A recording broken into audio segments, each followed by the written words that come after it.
नमस्कार, आप देख रहे हैं पंजाब केसरी टीवी और मैं हूं आपके साथ दुशांत कुमार। संपूर्ण हिमाचल में सबसे पहले नजर डालते हैं अब तक की हेडलाइंस पर। केंद्र में भाजपा के 8 साल पूरे, कल शिमला में मनाया जाएगा जश्न। प्रधानमंत्री शिमला से देश को करेंगे संबोधित। सीएम जयराम ठाकुर ने रिज मैदान पर पहुंचकर लिया व्यवस्थाओं का जायजा।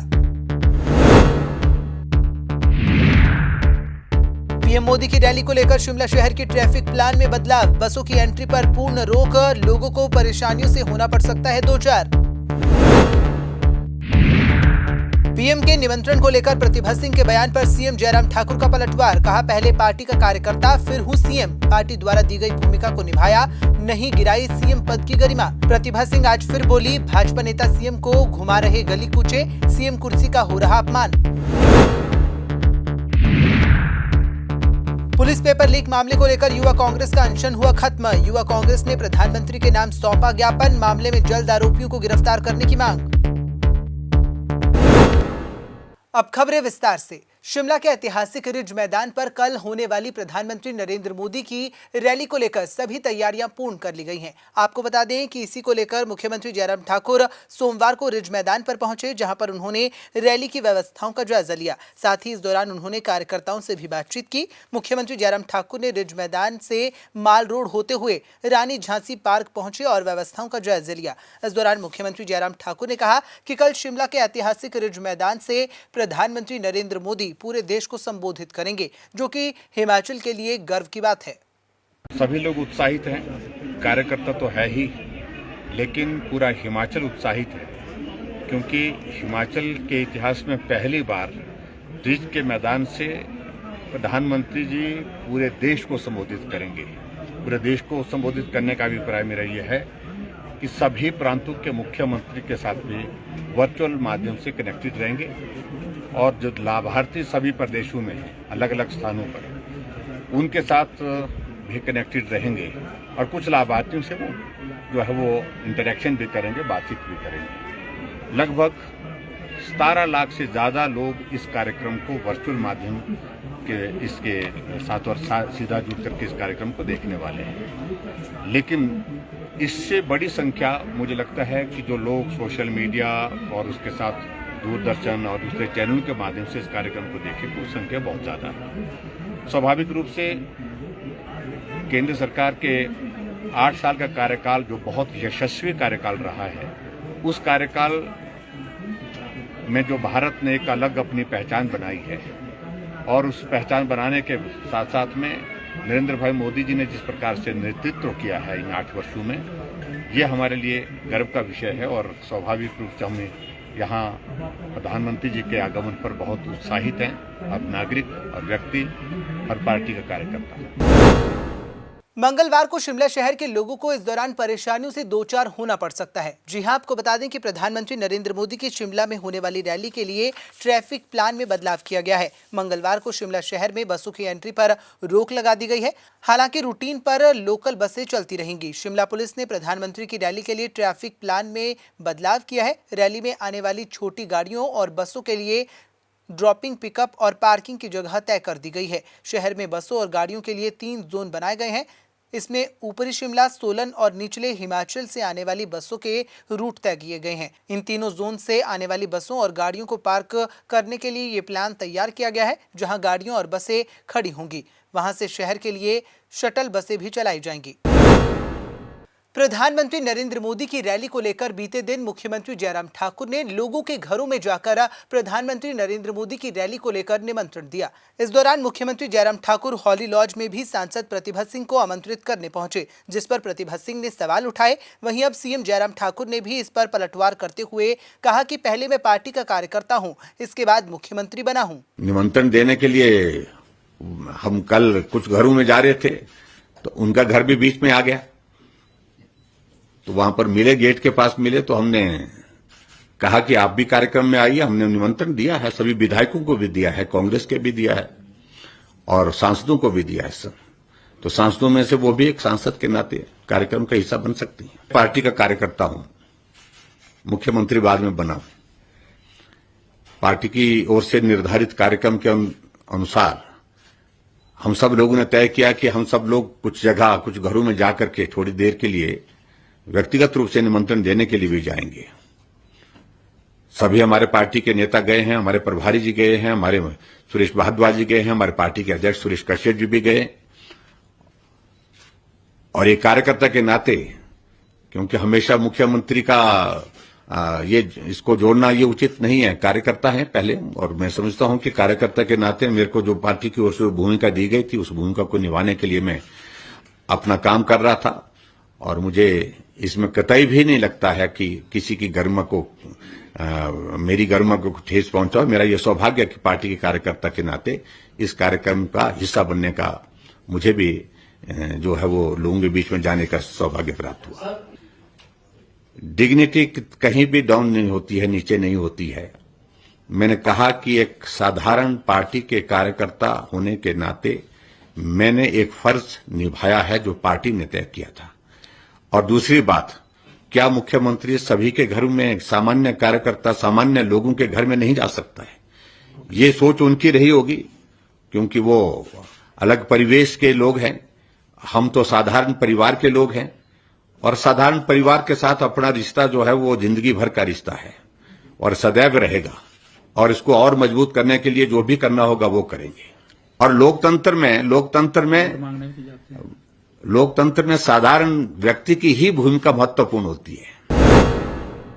मुख्यमंत्री जयराम ठाकुर द्वारा लोगों के घरों में जाकर प्रधानमंत्री नरेंद्र मोदी की रैली को लेकर निमंत्रण देने के मामले में अब सियासत गरमाने लगी है, जिसको लेकर भाजपा के प्रदेश प्रभारी ने प्रतिभा सिंह को रजवाड़ा शाही की प्रवृत्ति वाला बताने के बाद अब कांग्रेस अध्यक्ष प्रतिभा सिंह ने भी इस पर पलटवार किया है और बीजेपी पर मुख्यमंत्री को गली कूचे में घुमाकर निमंत्रण देने की निंदा की और बीजेपी पर मुख्यमंत्री पद की गरिमा को गिराए जाने का आरोप लगाया। My God, this just shows the mentality of these people. Can you imagine a person talking like this? What is Rajwada Shahi in this? एक आम आदमी, हर आम आदमी होता है। जयराम ठाकुर जी हम्बल है, एक परिवार, साधारण परिवार से आते हैं तो ठीक है। पर मैंने ये बात कही थी कि एक मुख्यमंत्री को हर घर का दरवाजा नॉक करते अच्छा नहीं लग रहा। उनकी गरिमा, उस कुर्सी की जो महत्व होता है उसको आप खत्म करते जा रहे हैं। क्या ये पार्टी के कार्यकर्ता, पार्टी के और पद अधिकारी इस काम को नहीं कर सकते थे? आप एक मुख्यमंत्री को घर घर, गली गली, कुचे कुचे में घुमा रहे हो। Is this desirable? ये कोई रजवाड़ा शाही की बात नहीं। इसमें रजवाड़ा शाही कहाँ आ गई? This is my personal view. I feel it should not have been done like that. In fact, when I came to know कि हमारे पड़ोस में जाखू के एक हलवाई की दुकान में मुख्यमंत्री घूम रहे हैं, तो फिर मेरे को किसी ने आके कहा, मैंने कहा नहीं, ऐसा नहीं हो सकता, ये गलत बात है। उसने कहा नहीं, आप खुद जाके देखो, खुद जाके देखो। जब मैंने देखा तो वाकई वहां पर सिक्योरिटी थी, इनके भाजपा के कार्यकर्ता थे। और जब मैंने गेट खोला तो मुख्यमंत्री जी अंदर आए। ही केम, ही सैट विद मी, बोला जी मैं आपको भी निमंत्रण देता हूँ। मैंने कहा जी मैं इसको स्वीकार करती हूँ कि आपने, हमारा प्रधानमंत्री जी का 8 साल का कार्यकाल पूरा होने जा रहा है, उस संदर्भ में हम सबको इन्वाइट कर रहे हैं। Really felt, do you think? मैंने भी आखिरकार, हम भी बहुत क्लोज रहे हैं मुख्यमंत्री के कार्यक्रम से। जैसे मान लिया वीरभद्र सिंह जी मुख्यमंत्री रहे, उनका टेन्योर भी मैंने बहुत नजदीक से देखा, पर मैंने उनको कभी ऐसे गली कूचे में जा जाकर एक एक दरवाजा, वो भी प्रधानमंत्री का invitation. Had it been something serious matter, कोई वोट मांगने जाना, तब तो मैं समझ सकती थी जी पार्टी का कार्यक्रम है उसमें जा रहे हैं। बट एक इतना इनविटेशन देने के लिए, कार्ड पकड़ाने के लिए अवश्य मुझे लगता है कि एक इतनी बड़ी कुर्सी है, मुख्यमंत्री है वो प्रदेश के, तो उनको इस तरीके से इन गली और कूचों में घसीटना मेरे मुताबिक तो सही नहीं। हिमाचल पुलिस पेपर लीक मामले को लेकर कई दिनों से जारी युवा कांग्रेस की भूख हड़ताल आज खत्म हो गई है। आपको बता दें कि इसी कड़ी में मंडी के सेरी चारनी में पूर्व मंत्री कौल सिंह ठाकुर ने जूस पिलाकर युवा कांग्रेस की भूख हड़ताल को खत्म करवाया। इस दौरान जहां कौल सिंह ठाकुर प्रदेश सरकार पर निशाना साधते हुए नजर आए, वहीं उन्होंने सरकार से मामले में जल्द आरोपियों की गिरफ्तारी करने की भी मांग की। हमारी मांग थी कि CBI की इंक्वायरी की जाए और हमारी मांग को अब मुख्यमंत्री ने स्वीकार किया है। CBI जांच की मुख्यमंत्री ने केंद्र सरकार को चिट्ठी लिखी है। हम चाहते हैं उसमें निष्पक्ष जांच हो और CBI जो है इनके तोते की तरह काम ना करें या केंद्र सरकार के दबाव के नीचे काम ना करें। जो जो लोग इसमें दोषी पाए जाते हैं उनको सख्त से सख्त कड़ी सज़ा हो, ताकि ऐसी जो है घटना दोबारा ना घटी जाए। मैं समझता हूँ आज 4.5 साल से ज़्यादा समय जयराम सरकार का हो गया है, लेकिन इन वर्षों में जयराम सरकार ने हिमाचल के लोगों को निराश किया है। जिला कुल्लू की पंचायतों को भूस्खलन से हो रही परेशानियों के बाद अब उन्हें इस भूस्खलन से डरने की जरूरत नहीं है। जी हां, आपको बताते चलें कि जिला कुल्लू के वाम तट की पंचायतों को अब छरड़ू में हो रहे भूस्खलन से डरने की जरूरत नहीं है, क्योंकि अब लोक निर्माण विभाग वाशिंग से छरड़ू तक व्यास नदी पर पुल बनाने की योजना तैयार कर रहा है और इसका सर्वे करके पूरा डाटा चीफ ऑफिसर को भेज दिया गया है। अब चीफ ऑफिसर से इस डाटे को अनुमति मिलने के बाद इस पर लोक निर्माण विभाग द्वारा कार्य किया जाएगा। 2018-19 में अपना विधायक प्राथमिकता में एक प्रस्ताव दिया था। हमें कहा था कि यहाँ पर एक पुल बनाना आवश्यक है, लोगों की मांग को ध्यान में रखते हुए, तो इसका थोड़ा सर्वे किया जाए कि कहाँ पर ये बन सकता है। हमने उसके बाद यहाँ का सर्वे किया था पुलिस लाइन्स के पास से। हालांकि जो पुलिस लाइन्स के पास एक मंदिर है, वहाँ से एक जो अप्रोच रोड बनती है मेन रोड से पुलिस लाइन्स तक, वहाँ से हमारा फिर एक योजना बनी सामने की तरफ पुल के साथ माध्यम से इसको जोड़ने की। और हमने इसका हाइड्रोलिक डाटा जो है वो कलेक्ट किया और जो सर्वे करने के बाद और सारा प्लान भी तैयार किया।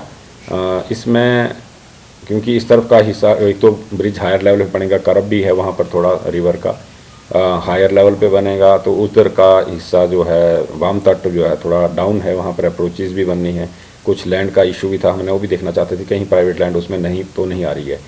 तो इसमें सर्वे करने के बाद पता पाया गया कि फ़िलहाल वहाँ पर कोई प्राइवेट लैंड अभी नहीं आ रही है। अप्रोच रोड में शायद आगे जाके जब हम उसको मिलाएंगे दूसरी सड़क के साथ तो उसमें शायद किसी की ज़मीन आए, तो खुद हम देख रहे हैं उसको। लोगों के स्वास्थ्य और खान पान को लेकर आज जिला मंडी की इंदिरा मार्केट की छत पर ईट राइट मेले का आयोजन किया गया। आपको बता दें कि इस मेले का आयोजन आजादी के अमृत महोत्सव के तहत आयोजित किया गया। भारतीय खाद्य सुरक्षा एवं मानक प्राधिकरण द्वारा आयोजित इस एक दिवसीय मेले का शुभारंभ मंडलायुक्त ने दीप प्रज्वलित कर किया। इस मौके पर उन्होंने अधिकतर स्टॉलों पर जाकर बने हुए खाने का जायका भी लिया। ये जो मेला है इसका एक मतलब इसके पीछे पूरा एक प्रयोजन जो है वो ये है कि हम देखें कि हमारे खाने में एक तो हाइजीन हो, सफाई हो, उसमें न्यूट्रिशन हो और जो हम उसको खाते हैं वो अच्छे से खाएं, सही तरीके से खाएं और ऐसे खानों को खाएं जो हेल्दी हैं, हाइजीनिक और हेल्दी हैं। और उसमें चाहे हम लोग जहाँ भी खाना पकता है, जहाँ वो प्रोसेस होता है, उन जगहों का निरीक्षण किया जाए और इस निष्कर्ष पे पहुँचा जाए कि वहाँ पे जो सेफ्टी और हाइजीन के मानक जो हैं क्या वो अपनाए जा रहे हैं। तो चाहे ढाबे हो, कॉलेज के जो स्कूलों के जहाँ मिड डे मील बनते हैं, कैंटीन्स हो, रेस्टोरेंट्स हो और या और भी कोई ऐसे इंस्टीट्यूशन हैं जहाँ खाना बन रहा है, तो उसको चेक करने का भी एक डिपार्टमेंट का मैंडेट होता है।